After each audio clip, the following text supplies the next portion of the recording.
மக்கள் அனைவருக்கும் வணக்கம். இன்னைக்கு பைசா மாஸ்டர் தமிழ்ல மார்க்கெட் பத்தின முக்கியமான சில தகவல்கள் நான் உங்களுக்கு ஷேர் பண்ணுவேன் வெள்ளிக்கிழமை. அந்த அடிப்படையில சில விஷயங்கள் நம்ம பார்ப்போம். இனி கோல்டோட பிரைஸ் என்னங்கிறத முதல்ல பார்த்துருவோம். $4263 கோல்டு பெர் அவுன்ஸுங்கிற அந்த ரேஞ்ச் இருக்கு. தொடர்ந்து லாஸ்ட் ரொம்ப நாள் அப்படியே கிடப்புல கிடந்தது. போன ஒரே வாரத்துல கிட்டத்தட்ட $200 பிரைஸ் ஏறி இருக்கிறது நம்மளால பார்க்கலாம். இது எதனால அப்படின்னா, இன்னைக்கு ஃபெஸ்டிவல் சீசன் ஸ்டார்ட் ஆக போகுது.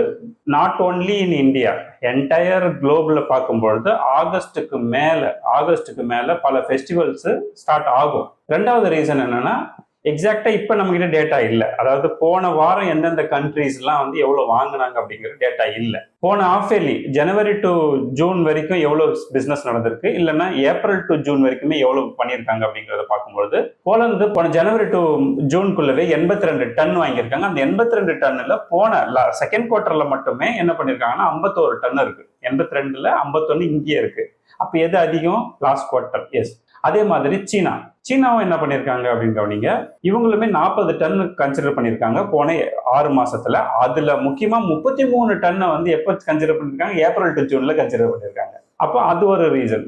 உஸ்பெகிஸ்தான் இவங்க என்ன பண்ணிருக்காங்கன்னா, இவங்களுக்கு அவ்வளவு சொல்ல முடியாது. 41 டன் போன 6 மாசத்துல வாங்கியிருக்காங்க. 17 டன் போன குவார்டர் வாங்கியிருக்காங்க அப்படின்றது. கஜகஸ்தானுமே போன 6 மாசத்துல 27 டன் வாங்கியிருக்காங்க. இப்போ உங்களுக்கு வர செப்டம்பர் மாசம் முடிஞ்சதுன்னா கோல்டு கவுன்சில் என்ன பண்ணுவாங்கன்னா, யார் எந்தெந்த கண்ட்ரி எவ்வளவு வாங்கியிருக்காங்க அப்படிங்கிற டேட்டா வரும். அந்த டேட்டா வச்சு நம்ம இன்னும் டீடைல்ஸ் பார்க்கலாம். ஓகே, இன்னைக்கு gold price online Chennai price அப்படின்னு எடுத்தோம்னா 13,750. கடைக்கு போய் வாங்கணும்னு நினைச்சாலும் அதே 13,750 தான் விற்கிறாங்க.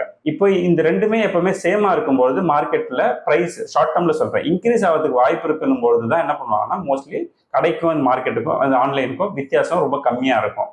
இல்ல கடையில ரொம்ப கம்மியா இருக்குன்னா காரணம் மார்க்கெட்ல தங்க விலை குறைய போகுது அப்படிங்கிறது. அந்த வகையில இப்போ மார்க்கெட்லயுமே 13,740 இருக்கு. இங்க ஆன்லைன் பிரைஸ்மே 13,750, $10 தான் டிஃபரன்ஸ் இருக்கு. சில்வர் அகைன் ரொம்ப நாளா கிடப்புல $235 கடந்த சில்வர் 240 ஆச்சு, 50 ஆயிடுச்சு பர் கிராம். அதாவது நீங்க வாங்குறதுக்கான விலையை சொல்றேன், விற்கிறதுக்கான விலை கிடையாது. நாளைக்கு சனிக்கிழமை உங்களுக்கு நான் ஒரு முக்கியமான ஒரு விஷயம் சொல்லி தரப்போறேன். அதாவது நீங்க நிறைய பேர் கேள்வி கேட்பீங்கல்ல, ஒரு ஸ்டாக்கை நான் கன்சிடர் பண்ண என்ன பிரைஸ்ல வாங்கணும்ன்றது தெளிவில்லாம இருக்கு. அந்த கிளாரிட்டிக்கு இன்னும் வித்தியாசமான நிறைய பேர் நிறைய ஸ்ட்ராட்டஜி யூஸ் பண்றாங்க. அதுல ஒன் மோர் ஸ்ட்ராட்டஜி அப்படிங்கிறது ஒண்ணு இருக்கு. அந்த ஒரு ஸ்ட்ராட்டஜிலேயே 3-in-1 எடுத்துக்கலாம். அதாவது புதுசா ஒரு ஸ்டாக் நீங்க கன்சிடர் பண்றதா இருந்தா அந்த என்ன பண்ணணும், எந்த பிரைஸ்ல கன்சிடர் பண்ணணும், ஒரு ஸ்டாக் விலை குறையுது இல்ல ஏறுது, இப்ப நான் ஆவரேஜ் பண்ணலாமா அப்படிங்கிற கேள்விக்கு அதே ஃபார்முலா வில் ஹெல்ப் யூ. அப்புறம் ஒரு ஸ்டாக் உங்க போர்ட்ஃபோலியோல இருக்குது, அதை வச்சுக்கலாமா வேணாமா இன் ஃபியூச்சருக்கு அப்படிங்கிற இடத்துலயுமே உங்களுக்கு இந்த 3-in-1 கொஸ்டினுக்கு ஒரே பதிலா x/2, அதாவது x டிவைடட் பை 2 அப்படிங்கிற ஒரு ஃபார்முலா நான் உங்களுக்கு சனிக்கிழமை டீட்டெயிலாக எக்ஸ்பிளைன் பண்ண போறேன். அந்த டேட்டா வச்சுட்டு நீங்க என்ன பண்ண முடியும்னா, பிகினரா இருக்கவங்கலாம் நிறைய விஷயங்கள் உங்க போர்ட்ஃபோலியோல சரியான ஸ்டாக்ஸ் தான் வச்சிருக்கீங்களான்னு ஐடென்டிஃபை பண்றதுக்கு இது நிச்சயமா ஹெல்ப்ஃபுல்லா இருக்கும். ஸோ மறந்துடாதீங்க, x டிவைடட் பை 2ங்கிற ஃபார்முலா நாளைக்கு நம்ம பேசுவோம். இன்னைக்கு நிஃப்டி 24,560 அந்த ரேஞ்ச் இருக்கு. அதாவது 24,560ங்கிற அந்த ரேஞ்ச் இருக்கு. நம்ம ஏற்கனவே பேசியிருந்தோம் 24,800 பிரேக் அவுட் பண்ணா மட்டும்தான் அடுத்த ரேலியை நம்ம பார்க்க முடியும் அப்படின்னு. இப்போ பெரிய லெவல்ல ப்ராஃபிட் புக்கிங் நடந்துட்டு இருக்கு. இன்னைக்கு மார்க்கெட் ஒரு 90 பாயிண்ட், அதாவது 80 to 90 பாயிண்ட் வரைக்குமே ஆசோலேட் மைனஸ்ல இருக்கிறதுக்கு மிக முக்கியமான காரணம் என்னன்னா, முக்கியமான விஷயம் போன ஒரு வாரமா மார்க்கெட் பிளஸ்ல இருக்குங்கிறது ஒண்ணு. ரெண்டாவது ரீசன் என்னன்னா, உங்களுக்கு இப்போ க்ரூட் ஆயிலோட பிரைஸ் நம்ம லாஸ்டா பேசும்போது $78 பெர் பேரல் பேசியிருந்தோம். எவ்வளவு? $78 பெர் பேரல். இன்னைக்கு அது அகெயின் 82-83 ரேஞ்சு நோக்கி நகர ஆரம்பிச்சது. அப்போ அந்த காஸ்ட் ஆஃப் எக்ஸ்பென்ஸ் ஒவ்வொரு கம்பெனி மேனுஃபேக்சரிங் யூனிட்டுக்குலாம் காஸ்ட் ஆஃப் எக்ஸ்பென்ஸ் இருக்கும், அதிகமாக வாய்ப்பு இருக்குங்கிற அடிப்படையில் ஒரு டிப் எடுத்திருக்கிறத பார்க்க முடியுது. அடுத்தது ஹார்மோஸ்ல ஒரு முக்கியமான விஷயம் என்னன்னா, ஈரான் என்ன யோசிச்சுட்டு இருக்காங்கன்னா, நமக்கு நட்பு நாடுகள் பகைமை நாடுகள் ரெண்டா பிரிச்சு, இந்த பகைமை நாடுகளுக்கெல்லாம் ஏன் நம்ம எக்ஸ்ட்ரா சார்ஜஸ் போடக்கூடாது, ரெஸ்ட்ரிக்ஷன் கொண்டு வரக்கூடாது, இல்லை இவ்வளவுதான் நீங்க எடுத்துட்டு போகணுங்கிற மாதிரியான கட்டுப்பாடுகளை விதிக்கக்கூடாதுன்னு யோசிக்க ஆரம்பிச்சிருக்காங்க.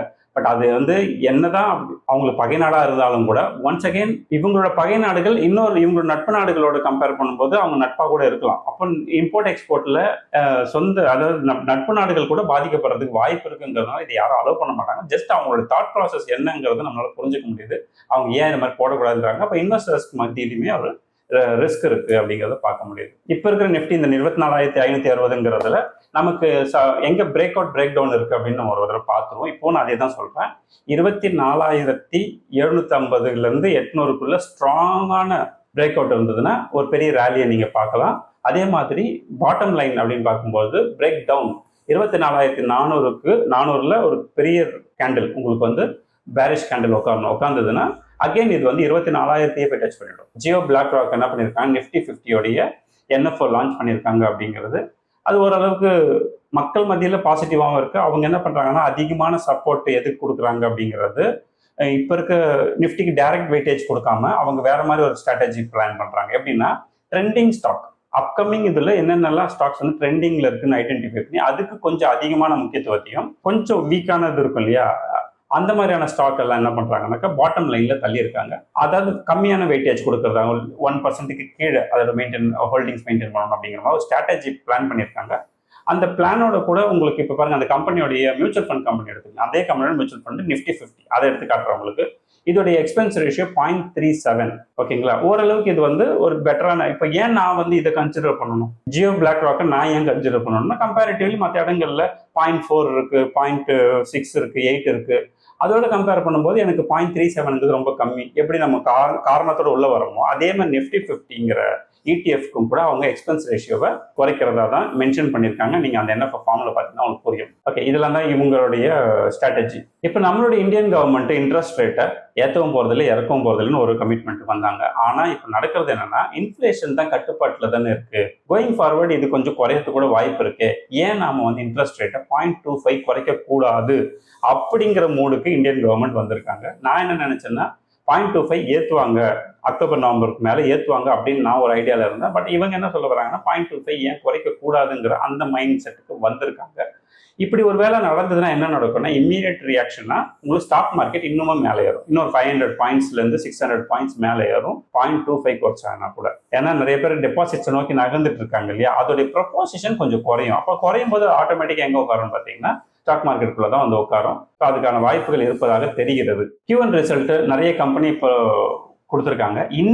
இன்னைக்கு ஸ்டேட் பேங்க், டைட்டன், இண்டல்கோ இந்த மாதிரியான கம்பெனிஸ்க்கும் ரிசல்ட் வரப்போகுது. அதெல்லாம் வந்ததுன்னா அது எப்படி இருக்குங்கிறத பொறுத்து உங்களோட போர்ட்ஃபோலியோல இருக்கக்கூடிய சில ஸ்டாக்கோடைய ப்ரைஸ் வந்து மாறதுக்கும் வாய்ப்பு இருக்கு அப்படிங்கிறத பார்க்கலாம். அமெரிக்காவுடைய வேலை வாய்ப்பு, அதாவது என்ன சொல்லுவாங்கன்னா யூஎஸ் நான் ஃபார்ம் பேரோல்ஸ் டேட்டா அப்படின்ற ஒரு டேட்டா வரும். பொதுவாக அதில் என்ன விஷயம் இருக்குன்னா விவசாயம் அல்லாத துறைகள்ல மக்கள் வந்து எந்த அளவுக்கு வேலை வாய்ப்பு இருக்கு, எவ்வளவு பேர் வேலை செய்யறாங்க, அந்த கேப்ஸ் ஐடென்டிஃபை பண்ணுவாங்க. இந்த கேப்ஸ் வந்து இப்போ வேலை வாய்ப்பு அதிகமா இருக்கு அப்படின்னா, வேலை வாய்ப்புகள் அதிகமா இருக்கு அப்படின்னா இன்ட்ரெஸ்ட் ரேட்டை குறைப்பாங்க. வேலை வாய்ப்புகள் குறைவா இருக்கு அப்படின்னா இன்ட்ரெஸ்ட் ரேட்டை ஏற்றுவாங்க. ஸோ இந்த மாதிரியான விஷயங்களும் இருக்குங்கிறது தான் அந்த டேட்டா வர்றதன் அடிப்படையில் நிறைய பேர் எதிர்பார்ப்போடு இருக்கிறாங்க. ஏன்னா இதுவும் அந்த இன்ட்ரெஸ்ட் ரேட்டுக்கு பின்னாடி இருக்கக்கூடிய ஒரு முக்கியமான ஃபேக்டரா இருக்கு. பிரபாகர் லீலாதர் அப்படிங்கிற ஒரு கம்பெனி, புரோக்கிங் கம்பெனி, ஆக்சுவலா ஒரு லீடிங் கம்பெனி தான் அது. அவங்க வந்து 2 ஸ்டாக்கை ரெக்கமெண்ட் பண்ணி மென்ஷன் பண்ணியிருக்காங்க. அதாவது ஸ்ரீராம் ஃபைனான்ஸையும் பாரத் எலக்ட்ரானிக்ஸ் லிமிடெடையும் மென்ஷன் பண்ணியிருக்காங்க.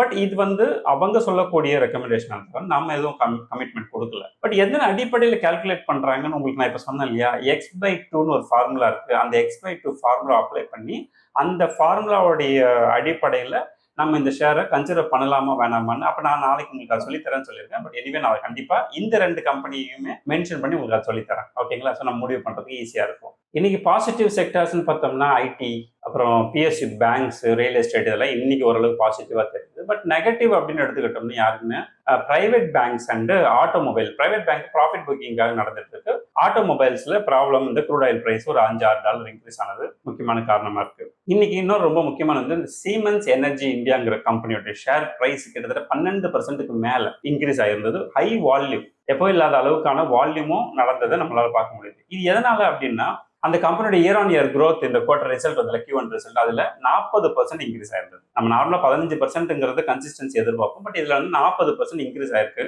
அந்த கம்பெனியோட ப்ராஃபிட் இருக்குல்ல, ப்ராஃபிட் 68% இயர் ஆன் இயர்ல இன்க்ரீஸ் ஆயிருக்கு. ஸோ இதனால அதிகமான வால்யூம் பை வே ஆஃப் இன்ஸ்டிடியூஷனல்ஸ் என்ன பண்றாங்கன்னா இதை கன்சிடர் பண்ணி வைப்போம் அப்படின்னு கன்சிடர் பண்ணி 40% இன்க்ரீஸ் ஆயிருக்கக்கூடிய ஒரு இதுக்கு 12% தான் ஷேர் பிரைஸும் இன்க்ரீஸ் ஆயிருக்கு. சமர்தன் மதர்சன்லையும் உங்களுக்கு கிட்டத்தட்ட 8% growth இருக்கு. 8% அதுக்கு பின்னாடி இருக்கக்கூடிய ரீசனுமே கிட்டத்தட்ட அதே Q1 ரிசல்ட் தான்.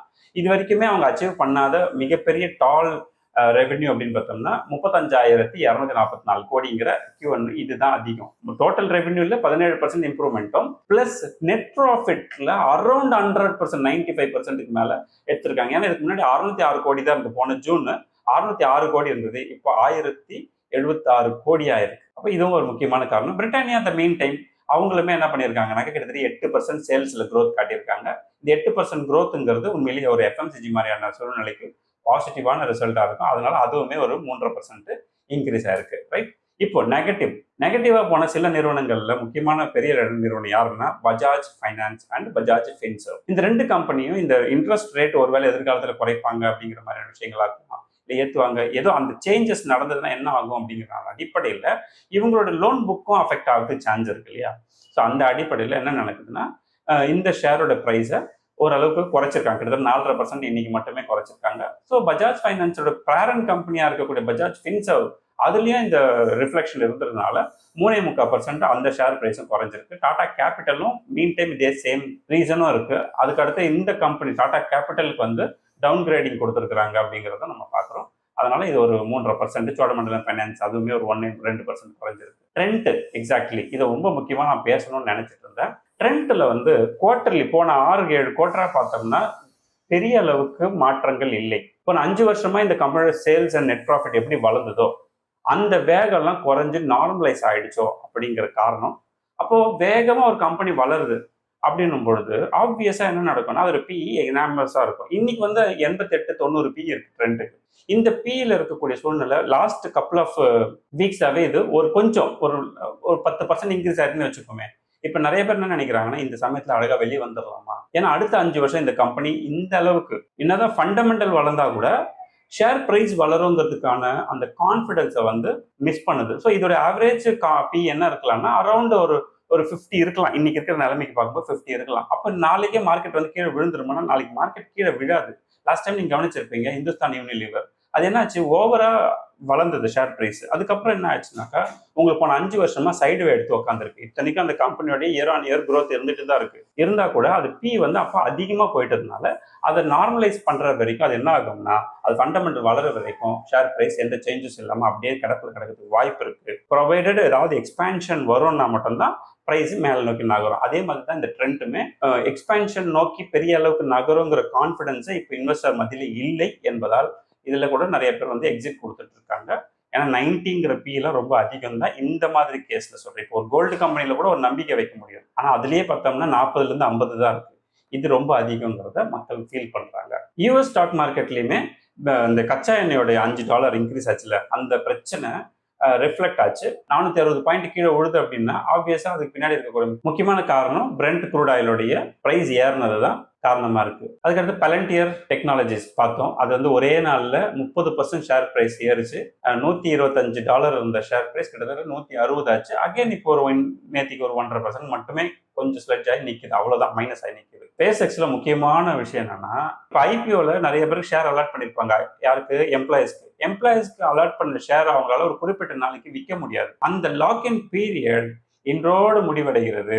ஓகே, அப்படி இன்றோடு முடிவடைகிறது என்றால் அந்த எம்ப்ளாயிஸ் தங்களுக்கு பண தேவை இருக்கு, இல்லை இந்த கம்பெனியில இருக்கக்கூடிய ஷேரை வித்து நம்ம வேற கம்பெனியோட ஷேர் வாங்கிக்கலாம்னு நினைச்சாங்கன்னா கிட்டத்தட்ட 911 மில்லியன் நம்பர் ஆஃப் ஷேர்ஸ் இப்போ மார்க்கெட்டுக்குள்ள எலிஜிபிலிட்டி வந்திருக்கு. ட்ரேட் ஆகலாம்ங்கிற எலிஜிபிலிட்டிக்கு வந்திருக்கு. ட்ரேட் ஆகும்னு நான் சொல்ல வரல. அது வந்து ஹைலி ரிஸ்க் தான். அவ்வளோ பெரிய வால்யூம் இன்னைக்கு ஓப்பன் பண்ணி விட்டுட்டு அப்போ நல்ல ஸ்டாக் மார்க்கெட் நாலேஜ் இருக்கிறவங்க ஒருவேளை என்ன நினைக்கிறாங்க, நம்ம வேற எதுலையாவது போய் இன்வெஸ்ட் பண்ணலாம்னு நினைச்சாங்கன்னா இந்த ஸ்டாக் எக்ஸிட் கொடுப்பாங்க. ரெண்டாவது, இப்போ தனக்கு பண தேவை இருக்கிறவங்க கூட ஷேரை வித்துட்டு வெளியே போகிறதுக்கு வாய்ப்பு இருக்கு. இந்த ரெண்டுத்துல எது நடந்தாலுமே இந்த SpaceX-க்கு அடி தான் விழும்னு நினைக்கிறேன். ஸோ எனிவே ஃபெட் ரேட் வந்து இப்போ எதுவும் சேஞ்சஸ் இல்லை. எதிர்காலத்தில் எப்படி அடுத்த கப்பல் ஆஃப் இதில் நடக்க போகுதுங்கிறத பார்க்கலாம். இன்னைக்கு இந்த யூஎஸ் ஸ்டாக் மார்க்கெட்டில் பல நிறுவனங்களுடைய Q2 ரிசல்ட்டு வந்துகிட்டே இருக்கு. அடுத்தடுத்த சில தினங்கள்ல நிறைய நம்பர் ஆஃப் கம்பெனிஸ்க்கு வரும் அப்படிங்கிறது நம்புறோம். எனிவே உங்க போர்ட்ஃபோலியோல என்ன மாதிரியான சேஞ்சஸ்லாம் வருது இந்த Q1 ரிசல்ட்னால இல்லை Q2 ரிசல்ட்னால அப்படிங்கிறத பொறுத்திருந்து பார்ப்போம். நிறைய பேர் கம்யூனிட்டியில் ஜாயின் பண்ணியிருக்கீங்க. இன்னைக்கு வெள்ளிக்கிழமை உங்களுக்கான இண்டக்ஷன் டேட். ஓகே, 9 to 12 உங்களுக்கு 3 hour கிளாஸ் இருக்கு. How to become a professional investor அப்படிங்கிறது, எப்படி நம்மளுடைய டூல் நம்மளோட போர்ட்டலை யூஸ் பண்ணணும், எப்படி நம்ம வந்து இன்வெஸ்ட்மெண்ட்ல முக்கியமான சில ட்ரிக்ஸை யூஸ் பண்ணணும் அப்படிங்கிறதெல்லாம் இந்த கிளாஸ்ல நான் உங்களுக்கு சொல்லி தருவேன். ஸோ இன்னொன்று ஜாயின் பண்ணாமல் இருக்கீங்கன்னா ப்ளீஸ் இமீடியட்டாக ஜாயின் பண்ணுங்க. உங்களுக்கும் இன்னைக்கு லிங்க் வந்துடும். ஸோ தட் நீங்களும் கூட இன்னைக்கே கிளாஸை ஸ்டார்ட் பண்ணிடலாம். ஃபைன். நான் எப்பவுமே சொல்றேன், ஃப்ரெண்ட்ஸ் அண்ட் ஃபேமிலிக்கு காசு பணம் கொடுத்து உதவி செய்யறதை விட இந்த மாதிரி நல்ல இன்வெஸ்ட்மெண்ட்ஸ் ஐடியாஸ் கொடுங்க. அவங்க வாழ்க்கையில சூப்பராக வருவாங்க அப்படின்னு. எனிவே அடுத்த ஒரு இன்ட்ரெஸ்டிங்கான வீடியோ சந்திப்போம். நன்றி, வணக்கம்.